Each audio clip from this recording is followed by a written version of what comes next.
Hello, everybody. This is episode 197 of Husband and Wife Sentenced to Life, the podcast. Simon here, Laura over there. Hello, hello. I feel like we're rushing it again. We're not rushing. But I feel like we're rushing. No? Right, so it's Sunday. Yeah. The 12th of May. Yeah. And Betsy Pearl is off doing some dance thing today that she's doing for the first time. She's all bloody excited. Yeah. And we've had to run her down there to Islington.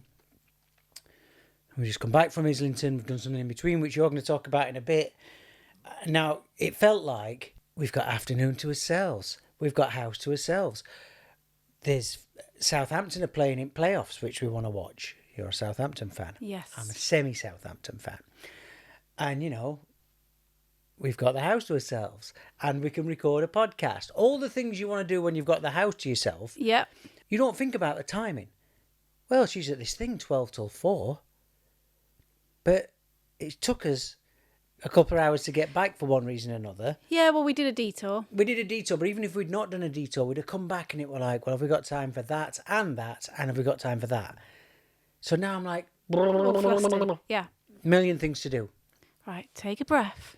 No hypothetical question, no ick, I don't think, unless I think of one while we're doing it. Okay. And cleverly, my notes for today's podcast are on the phone that's currently filming Okay. the bloody podcast. So good start. Straight into London news. This place we've just been to drop Betsy Pearl off, never been before. Yeah. No, it was nice. Seemed nice. Yeah. A lot of people around, markets and stuff. Anyway, you're getting into driving. So you've not done much driving. You had your own cars in Dubai, of course. But since we've been back, it's on the other side of the car, it's on the other side of the road, and we're back into a manual car. That doesn't bother me. The driving on the other side of the road doesn't bother me, being in the other side of the car. But I know I've said this ages ago. I haven't driven a manual car for about 18 years. And I was so nervous. I mean, driving in London's not the most fun anyway. But that, combined with, you know, not having driven a manual for that long, it was really giving me anxiety, and I really wanted to get an automatic car, and we didn't. So I've just got into that habit now where every time we go out in the car, you drive. So it's like I've now got to that point where I've told myself I can't do it anymore. And you're a fucking terrible passenger. As you're finding out today, you are a terrible passenger compared to me. I am. Mithering. Always mithering. Yeah, because that's what you are. are. I'm a nervous passenger. I am a nervous passenger. And I think in Dubai, I felt like I was a better driver. I think what you've come to realise, I've not been forcing you to drive, but I'm kind of leaning on you to do some driving because I know it's something that's really bugging you. Yeah. So... Well, yeah, it's made me feel quite trapped, not being able to just get in the car and go out. Yeah, and obviously, at the beginning, you're going to make a few mistakes and things like that, but I say so little. Yeah. Yeah. We've had a couple of incidents today where I've had to say things, like at one point you were going through a red light. Yeah. No intention of stopping. I don't know what made me do that, because I always look for red lights, obviously, part of driving. Well done. No, but do you know, this is the thing. This is what I think it is about London. I don't know the roads. They've got some weird road rules, like you can't turn one way, then you can turn one way, but so can the other cars at the same time. They can continue going straight when you're turning right. And then you've got so many cyclists and speed bumps and zebra crossings and traffic lights. And then you've got London busyness just in general. And it's like, oh my gosh, overload. But the funny thing is, when I'm driving, right, and I'm dealing with all of that, and then I've got you and me here chipping away. Hold on. Yeah, go on. But then when you're driving, I'm dealing with all that because I'm watching everything you're doing, and you're in my fucking ear saying everything you've just said. You're not saying it like you've just said it. Oh, and the speed bumps and the this, you're going, there's so much stuff. Bloody traffic lights, cyclist lane, there's a cyclist here, the motorbike coming past me on this side. And I'm like, well, this is what you're like as a passenger. It doesn't matter where I sit in the car, I'm getting earache. You're doing perfectly good at driving. I'm not saying that in a patronising, mansplaining way. You're fine. Yeah. You've just got to get used to it. And today, we've driven pretty much into central London. And I didn't think you'd do it because you're driving round here, like to the new house where we're moving to and supermarket and stuff. But I want you to do some proper driving. Yeah. And today, even though it's Sunday, it's been a bit more like it. So I just think you've just got to get into it. No, you're right. You're right. And again, the last time I drove in a manual was in like quiet country roads, you know, not a lot of traffic. So this is very, very different driving. And I'm okay. I'm okay. Like I feel like I could get out in the car by myself. I'm glad I'm trying it again. So we get down to Islington today, to this place we've never been to before, where Betsy Pearl's having a sort of trial dance class. It's that kind of... It's the dancing you see in Rihanna and Beyonce videos that she's doing. All the girls, like we're waiting outside, and all the girls going in have got like crop tops and parachute pants on. They look like girls, well, not girls, like what they called. Oh, Little Mix. Little Mix. This one is for aimed at older kids, but it's it's like performing arts. It's and because she needs another lot of performing arts because she does that all week, and then at the weekend she's having a trial. Yeah. 60 quid a lesson. 60 quid a lesson, yes. We get down there. I wasn't supposed to be coming. Yeah. I've got me book. You're taking her down. You're going to be 2 hours on train. I thought I'm going to sit in garden. It's bloody beautiful weather. I'll just read my book. Yeah. Hence the fact I'm wearing shorts that I sleep in and an old T-shirt. Yeah. And then suddenly, last minute, you go, we're driving. I don't know how that decision got made. So I said, well, I'm not getting out of the car at that end. Mm-hmm. We pull up at this place in Islington. You get out of the car. I say, I'm not getting out. I look a mess. You get out to walk Betsy Pearl into this new dance class. And I'm sitting there just watching people walk past. It's a quiet back street we're on. Suddenly, a bloke comes walking towards us. He's dressed really smart. Blazer, chinos. He's got sunglasses on. His wife's with him. Mm-hmm. They're a pretty young couple. And they've got 3 kids with them. 2 little girls. And they're pushing a baby in a pushchair. And they get within about 15 feet of the car window. And I'm on my own and I just went, fuck me, that's Jamie Dornan. Good celeb spot. One of the sexiest actors of the moment. You see, I saw him. I didn't know it was him, but I saw him get out of the car. He had his baby in his arms. Yeah. And because a woman had just spoken to us asking where to park. And then I saw her get out of the car and she was chatting away to him. And I don't think she even realised she's just had a full-on chat. She didn't know, because then she came and talked to us. If that were us... She would have gone, guess who I just spoke to? Look up there. Yeah. You'll never guess. She had no idea. And had I known, if I could, saw him from the distance that I saw him and realised it was Jamie Dornan, I would have just held on a little minute. I would have just waited. Of course. And I'd have let you have that. He's a laminate, of course. So you're coming back to the car. He's literally just walked around the corner at this point. Yeah. This is me. I'm like baby reindeer in this. I'm like... Googling him, has Jamie Dornan got kids? Yes, he's got 2 little daughters, both blonde hair. This is on the internet, so it's not like I'm putting anything out there. And they've just had a baby, right? He's walking along with 2 little girls with little blonde hair, and he's pushing their baby. And he's his wife. I'm having a right fitting car, because I love seeing a celeb, don't I? And you come back and you start getting it going. I'm like, don't get fucking car. That's Jamie Dornan. And you can just see him going round corner. And I'm thinking, why aren't you running up road? Even just run round blocks so you can have a look. Oh, I don't know. He's a good spot. No, he is a great spot. It's just, I think it's just something that happens in London all the time, isn't it? To me, he's on the Mescal level. He's there with Paul Mescal. Yeah. The sexy Irish curly-haired man. In fact, I think he's sexier than Paul Mescal. Do you think Paul Mescal's sexy? Not anymore. I thought he had a moment. I think he's amazing at acting, but I don't know. I've not really thought of him like that, even though I have seen his penis on TV. Is this when I had COVID? Yeah, I told you. Oh my God, I can't believe you're looking at cocks when I had COVID. I was dying. It's his first role and he was full on, yeah.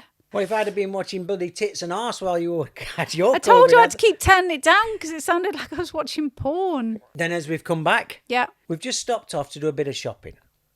And you said this might be good for podcasts. I've been moaning because I've not bought new underwear, for a long, long time. I'm talking years, because I hate buying underwear. I don't know about other women, but buying bras in particular, it's one of the most stressful things for me. Every shop, their sizing is different.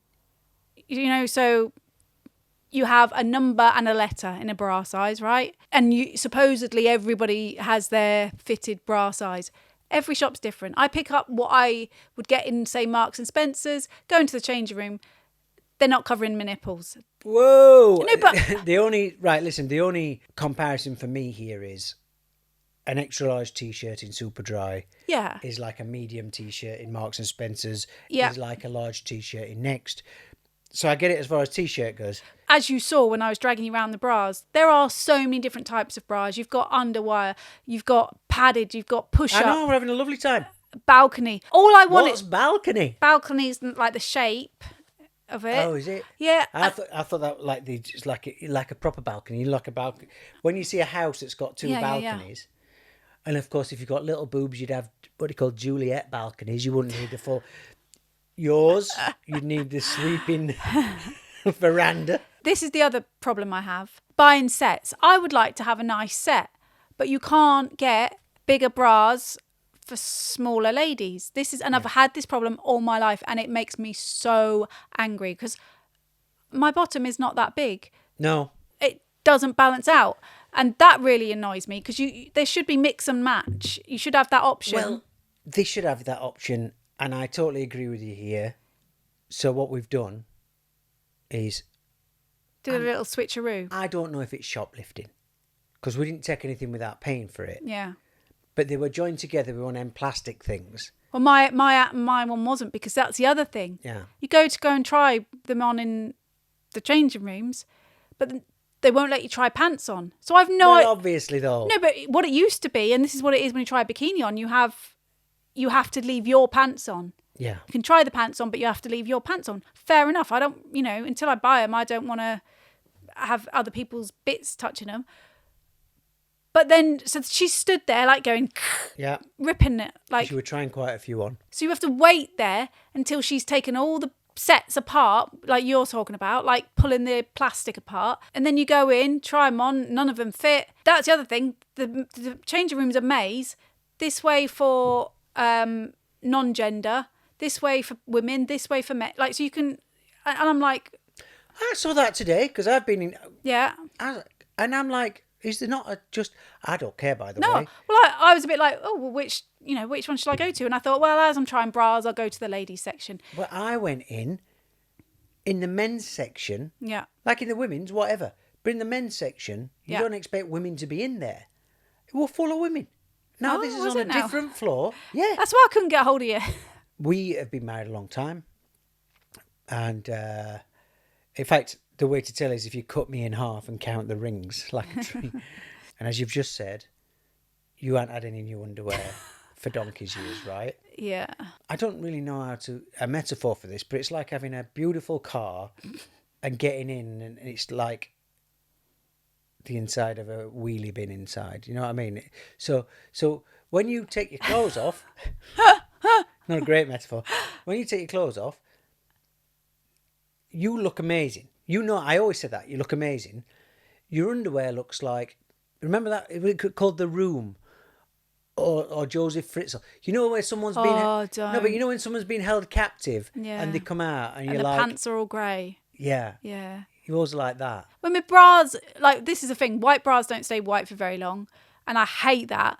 But I'm quite classical in that I like to wear white bras or black bras, depending on whether I'm wearing dark top, light top. And I just wanted a plain white bra, not t-shirt bra, just a normal, nice-ish looking white bra. I couldn't get one. I could not get But one. I've been waiting for this day for a long time. Yeah. You'll moan about it. And Yeah. the minute you moan about it, again, it's like the car and me getting into trouble even when you're driving. You're moaning about your underwear and I'll go, well, let's just go and get some now. I'll take you to the shops now. We'll have... Yeah, but can you see why now I don't like underwear shopping? I understand that it's stressful, Yeah. right? But whenever it happens here, I think, let's just get it sorted so that I don't have to have this discussion again. But also, I get to see it. I get to see your nice underwear. So today, you picked some, you picked the regular stuff. Yeah. You picked some nice stuff. Because you're saying to me, do you like this one? Do you like this one? And I, by the way, when you're a younger man, being in the underwear section can be quite a experience. I don't give a fuck anymore. Well, I saw there was a couple of... There was a man who looked very angry, an older man, he stood near us all the time. Yeah. I'm over it. I don't care. Yeah, You yeah. know, I'm not embarrassed about it anymore. Good, good. So you've picked up a right armful. Yeah. Men don't do that when we go in changing rooms. We pick up a pair of shorts. This is what I did upstairs. Yeah.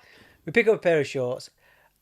They've got about 80 different pairs of shorts. I don't think I take one or each one. Yeah, but that's what I'm talking about. I can't just pick up one set and go, right, I'll go and see if that fits. If it does, I'll pick up a load of sets of that size. It doesn't work like that with a bra because every style has it different. And I literally went in that changing room 3 times, stood there while she separated them. You know, she's cross at me because I've come back again and she's already ripped the same ones apart. I've said, I'm going to go upstairs and get myself a pair of shorts. But send me some pictures. Now, that sounds pervy, but you're my wife. Yeah. And you do normally send me pictures from changing rooms. And you're showing them all. Would you think I look nice in this one? Do you think I look nice in this one? Yeah, I want to see. Why not? I'm going to see them anyway. Yeah. And I am always good with telling you what looks good and bad on you. Off I go upstairs and I'm thinking, this is a nice Sunday afternoon. I'm going to buy myself a nice pair of shorts. I'm having a wander around. I'm going back. The house is going to be empty. Perhaps a little fashion display. In any second now, I'm going to start getting a little buzz in my pocket. And there's going to be 20 photographs of my wife in sexy bras coming up to me.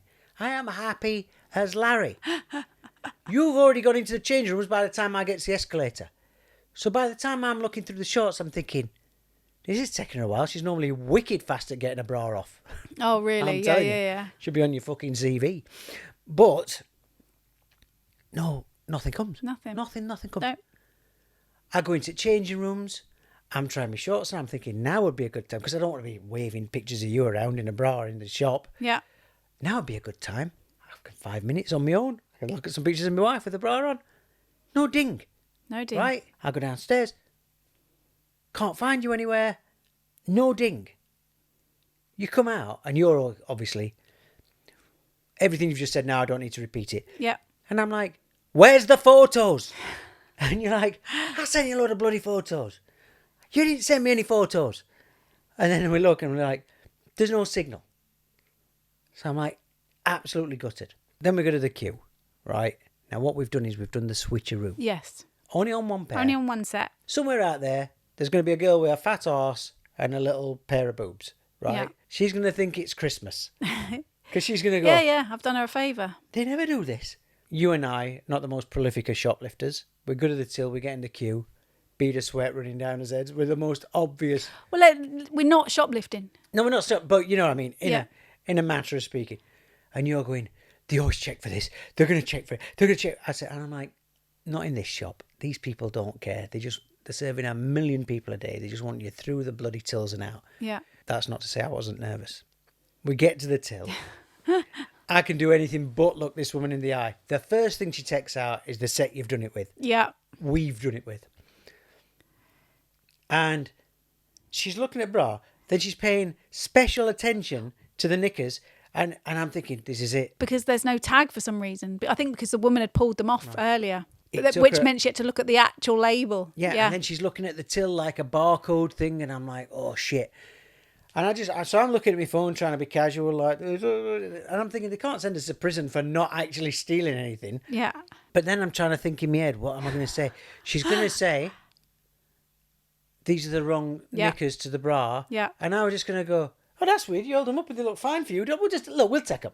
And that was going to be my excuse. But I didn't think it were going to wash. So then as I'm looking at my phone, the thing comes up offering me free Wi-Fi for the shop.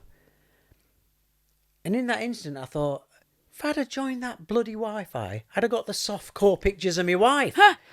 It's almost like like Tai Chi, how everything comes together with Tai Chi. Right. I just turned around to the woman, because she's getting really curious about these semi-shoplifted pants. And I went, is it free Wi-Fi in this shop? And it put her off. She's all puzzled. She went, yeah, it's free Wi-Fi in this shop. And I went, I didn't know. I should have joined. I can't get signal like that. And in that moment, Yeah. well, I said it to you. I turned around and I said it to you, didn't I? I Darren browned her. She just carried on. She Put carried everything on. in. Congratulations. Well done. We've done the full amount of time telling the anecdotes about why we've got no time to do a podcast. Yeah. We've done Jamie, bras. Right. We got the keys to the new house. We need to mention that. Yeah.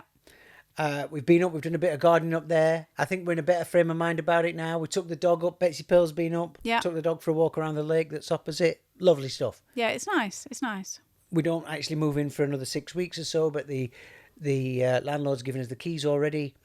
So Bob's your uncle. We can move in over that amount of time. That's that. You went to see Stranger Things, The First Shadow? The Dark Shadow? What's it called? First Shadow. Which is the theatre version of the popular Netflix TV show. I think it's incredible, and I think the staging is amazing, and the atmosphere that they create. It's not a musical. It's a play, but it doesn't feel like a straightforward play because there's always something going on. It's quite scary. I would say it is aimed at people that know the story. You could watch it without, but I think you get so much more from it knowing what happens next. I wouldn't be going to see a stage show of... I mean, no, it was full of Stranger Things nerds, but Betsy cried twice watching it, and I actually felt myself get quite emotional at the 2 points that she did because something happens at the beginning and then the end. It's just it's very, very good. They've put a lot of money into it. So while you were there, yeah, I was setting up a little Eurovision party because it was Eurovision last night. The UK song was terrible. It wasn't the worst song in it, though. It's not going to be the worst song in it. No, but it was like... The Cyprus team normally sound like somebody but what I falling mean down by that fucking is stairs with bongos. It was like middle, above middle. And I'll say it got more points than I thought it was going to get. But what I don't understand is there were songs that were so much worse that were getting points. Like Ireland's song was terrible and it was doing so well. I don't get the voting. Like every one of us said, oh my gosh, that song's terrible. Ireland song is terrible. It's so, I mean, much worse than the UK one. UK one gets no votes. That one gets loads of votes. It makes no sense. But the UK, for Ollie Alexander, I thought to myself, it's a right poison chalice doing Eurovision because he's not going to win. No. I heard that song the day it came out and I was like, well, that's not a winning Eurovision song. And the song that I loved, it did terrible. It was a bunch of high school like lecturers or something. They were the ones who did that dance like that. I said this morning, because a friend of ours who works in theatres in London, she'd put the Eurovision bingo sheet on her Instagram. Right. And I just replied and said, oh, we did that last night. Yeah. And I said, great night. English UK song was rubbish. Yeah. However, what do I know? The song I wanted to win came last, which guarantees my straight credentials. The song that won was actually very good. Switzerland. We watched Piers Morgan. I mean, I go out of my way not to watch Piers Morgan, to be honest, but we watched him do the interview with the baby reindeer woman. Yeah. I don't know how many people have watched that. I'm imagining viewing figures were massive. Yeah. She seems really nice to me. That's what she does. I wanted to go into it with an open mind. And I do feel like I agree with what Piers said. Netflix duty of care and Richard Gadd's duty of care towards her has been terrible. You can't make a TV show like that and not protect... Unless you're making it about Weinstein or Peter Sutcliffe, fuckers like that don't deserve duty of care. But when you're somebody with mental health issues, yes, they might have caused you upset in your life. And obviously she might still have got a lot of problems going on. Who knows? You can't make her that easy to find. She was so easy to find. She was, but she came forward herself as well. She did come forward and say, yeah, but she's not as pretty as me and she's fatter than me. So she's put herself there. Well, I don't know how because she's never seen a second of it according to the interview. According to her, yeah. I agree with that. I agree with the duty of care thing. Yeah. But Piers did not bring out any evidence that she'd done any of the stuff. And she just sat there going, no, I never did that. No, it was an hour of no, I never did that. Yeah, her drinking water going, nope. But what she'd do is she'd go, I've never seen a second of it. But that bit where he walks in and then smashes glass in his face, that never happened. Yeah. Have you ever seen him do stand-up live? No, that bit as well. A friend of mine saw it and told me about it. But what grade did you get? Oh, well, not that good. Yeah. Well, no, what grade did you get? You got a degree, right? What grade did you get? So, what did you get? A first or a second? Yeah, I got some grades. Yeah, I got a grade. Yeah. Yeah, but what kind of degree did you get? You know whether you got a first or a second, right? In uni. Yeah. Oh, yeah, I got that. Yeah. Oh well, I didn't actually get a degree. When he asked her how old she was, she went, "I'm a year older than you." I thought she's fucking stalked Piers. Yeah. Oh no, she'd done her homework, but I don't feel like he had done his because he could have presented so much more evidence. Like he was saying, have you been in prison? Have you done this? He should be going, well, you had done this, you've been convicted of this. He should be saying. But it'll be funny to see how this plays out, because she says she's taking legal action. I'll put my house on it that I don't own, that she's not taking legal action. Yeah. No way. Right, I'm going to leave it there. I think we're out of time. Okay. It's been fast and furious. Got an episode out of bras. A lot of stuff in.